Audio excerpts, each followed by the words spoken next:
So, ano itong OSAPEA at saka yung SAP.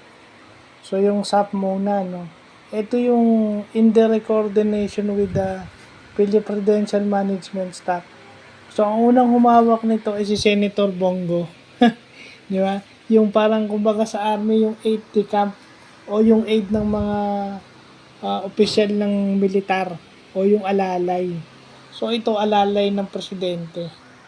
No?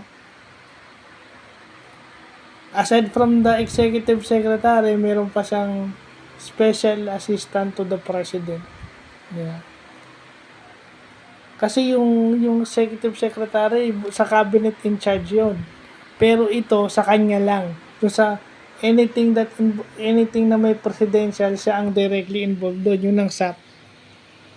Kasi sa Malacanang, meron tayong tinatawag na Presidential Management Staff na ang humahawak ngayon si Anton Lagdameo, yung asawa ni Don Sulweta. So, yun.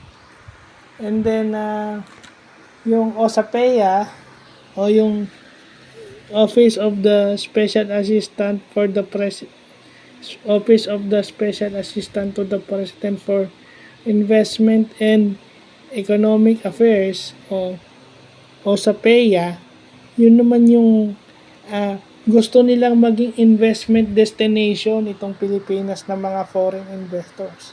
Kasi para